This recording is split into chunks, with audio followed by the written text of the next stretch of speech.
आत्मा से ज्ञान प्राप्त करके आदरणीय गरीबदास साहिब जी क्या कह रहे हैं, मन तू चल रे सुख के सागर, मन तू चल रे सुख के सागर, जो शब्द सिंधु रत्नाकर। अब सुख सागर किसे कहते हैं? शंखो लहर मेहर की उपज, कहर नहीं जा कोई, दास गरीब अचल अविनाशी, सुख का सागर सोई। शंखों लहर मेहर की उपजे।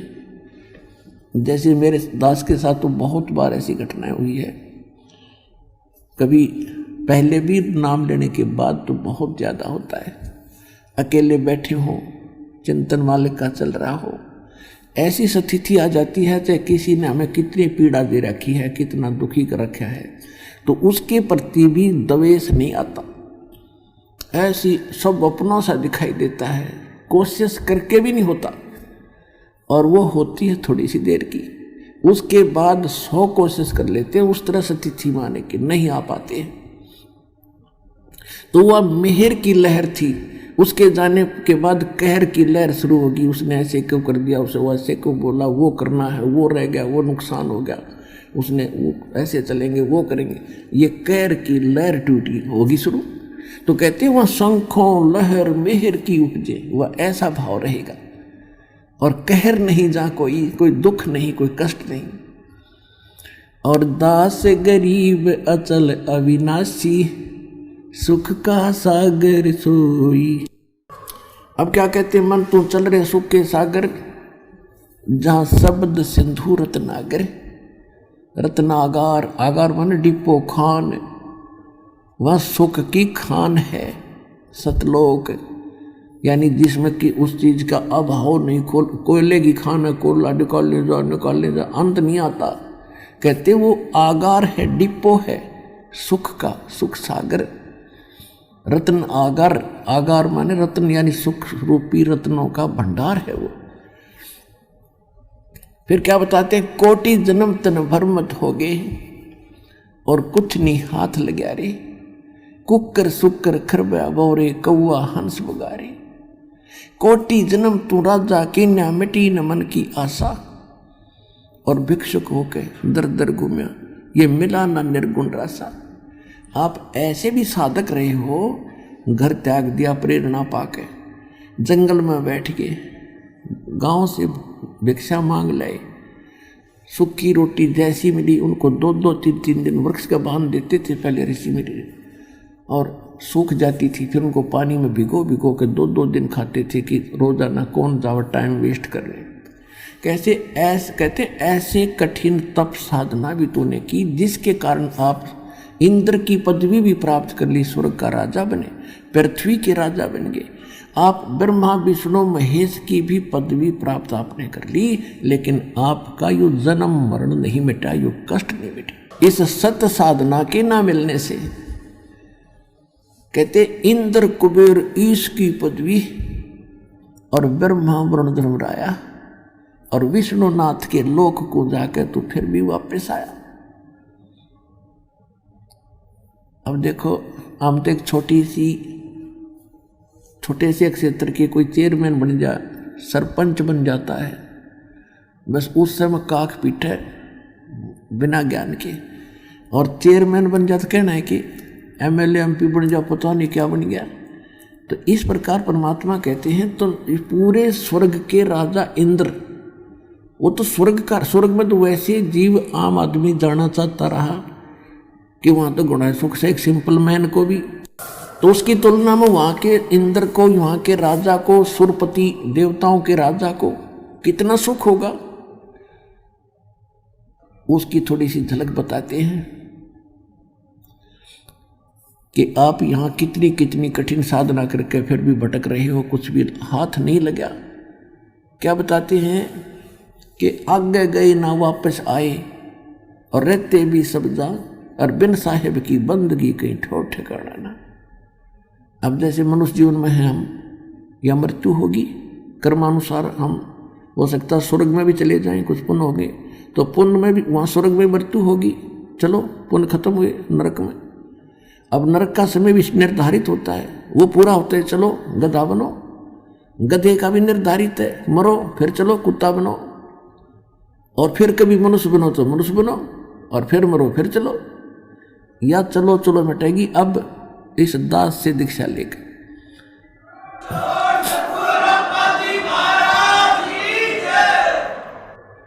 तो क्या बताते हैं कि एक समय मार्कंडे ऋषि, देखो गीता अध्याय नंबर 4 के श्लोक नंबर 25 से लेकर 30 तक यही निर्णय दिया है कि जो भी जैसी साधना करा, कोई ब्रह्म साधना करता है, कोई देवताओं की पूजा करता है, कोई हठ योग करता है, कोई तपस्या करता है, कोई स्वाध्याय करता है, कोई अहिंसावादी तीक्ष्ण व्रत जैसे मुंह पर पट्टी बांध कर नंगे पांव फिरना, इसी को मोक्ष मान रहा है।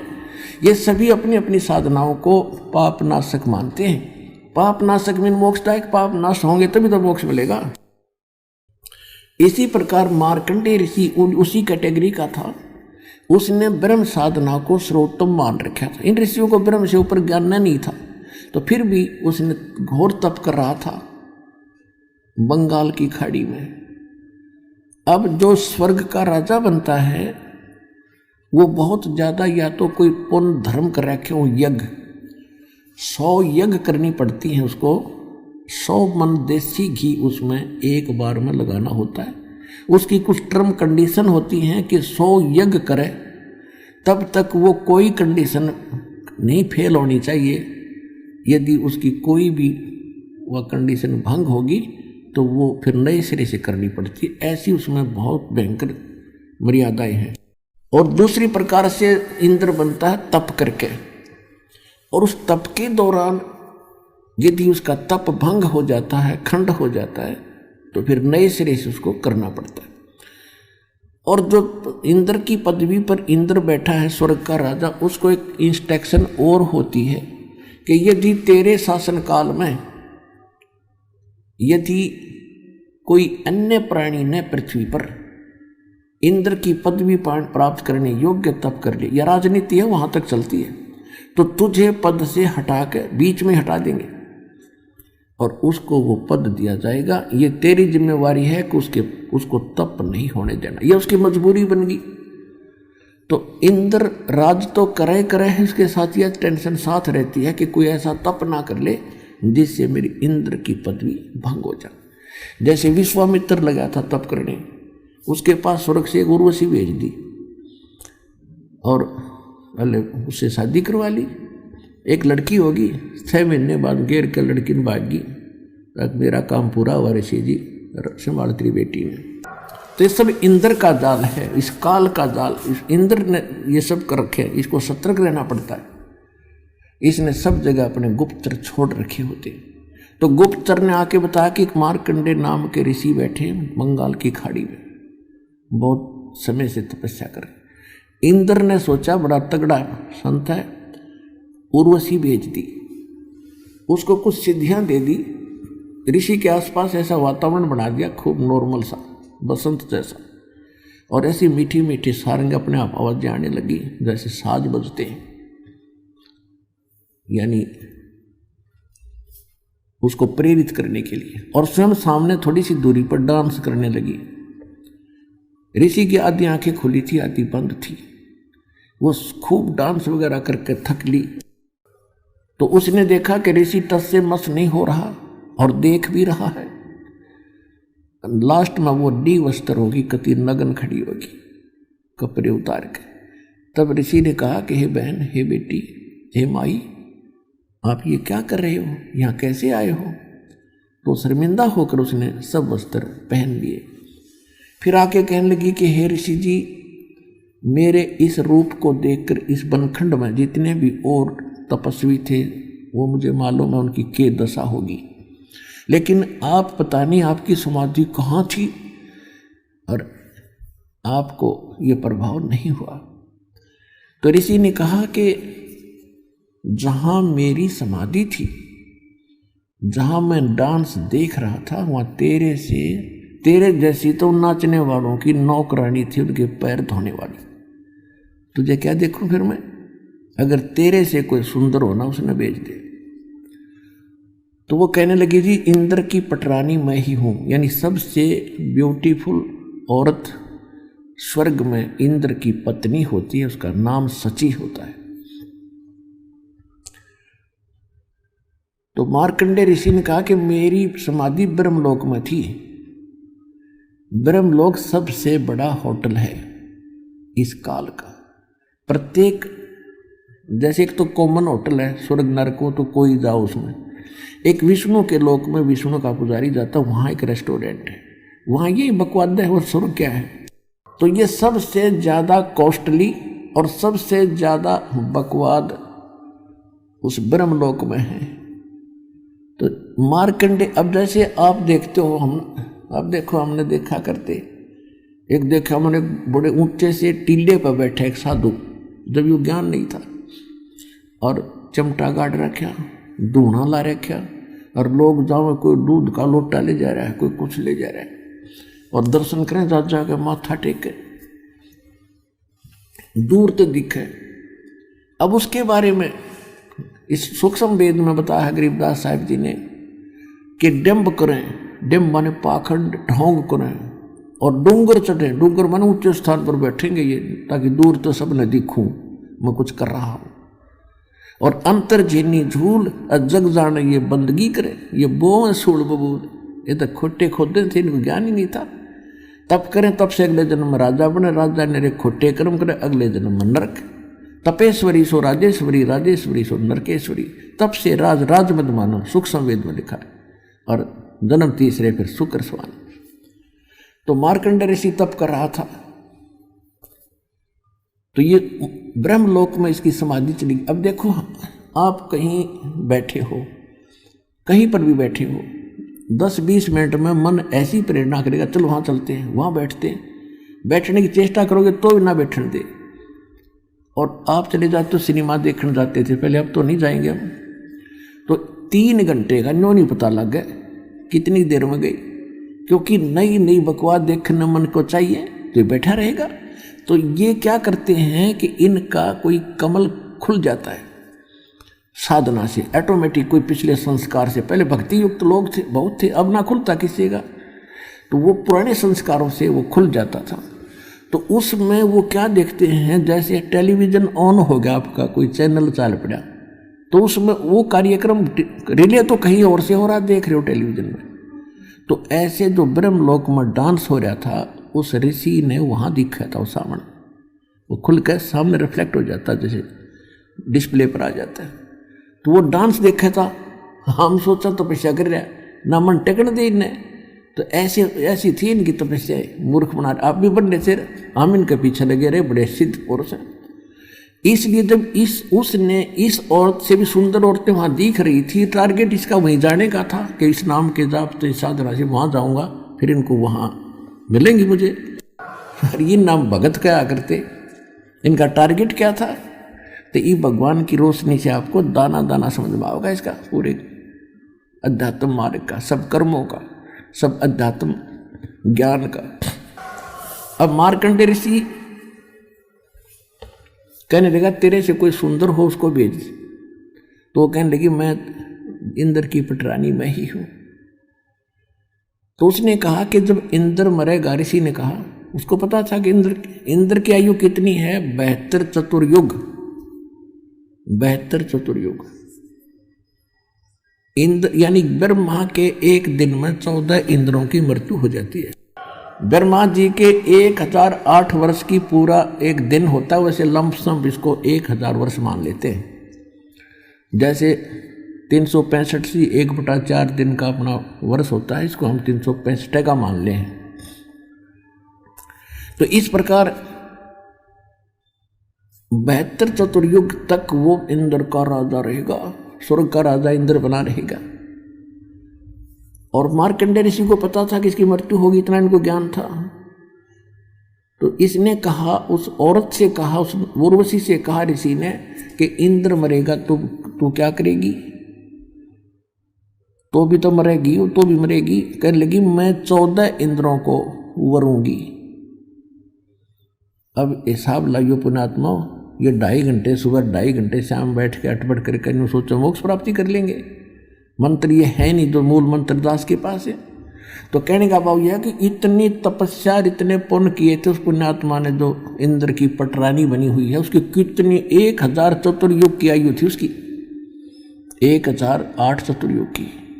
क्योंकि कह रही है कि इंद्र मर जाएगा, मैं न्यों की न्यों रहूंगी, नेक्स्ट इंद्र वहां आएगा तपस्या करके, वो मेरा पति होगा। यानी मैं तो स्वर्ग की रानी पटरानी बनी रहूंगी इतने समय तक, इंद्र मरते रहेंगे।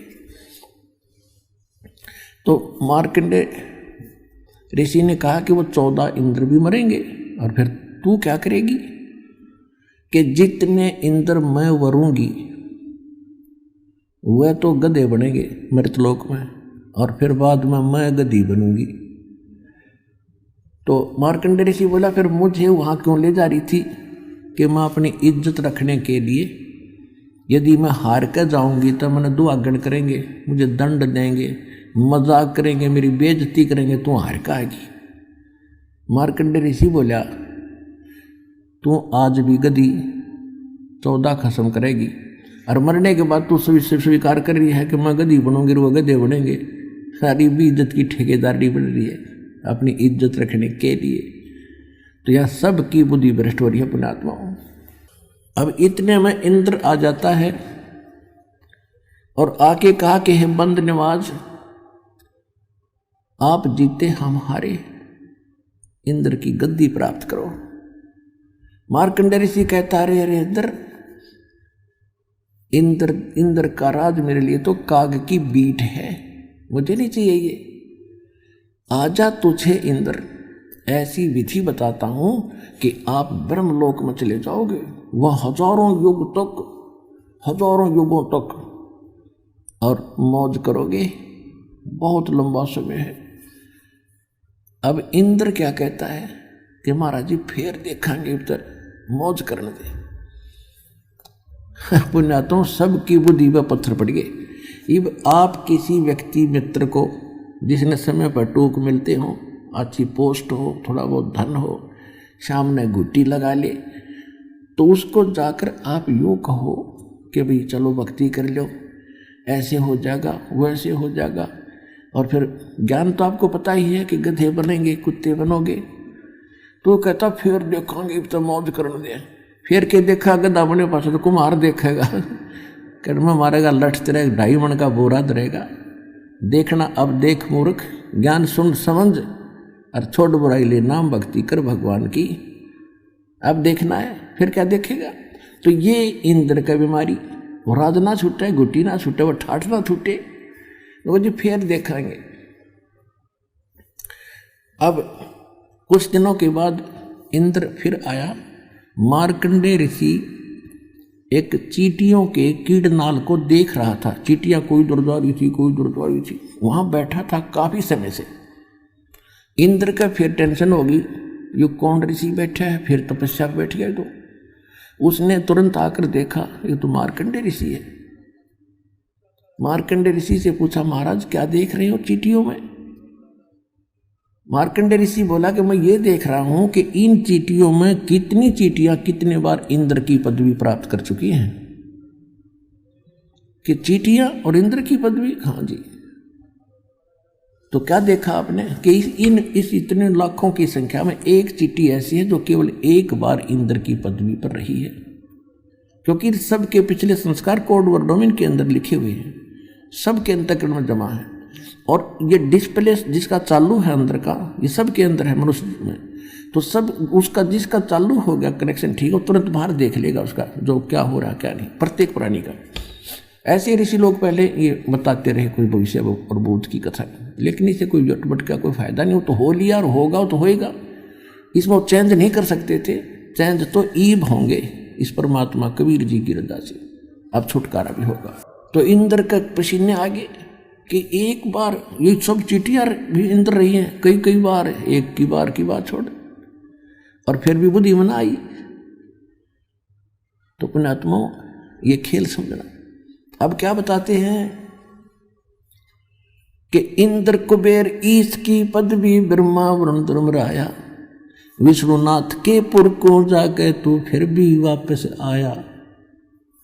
असंग जन्म तन मरता होगे जीवित क्यों ना मरे रे। दवा दस मध्य महल मठ बोरे बहुर न दे धरे रे।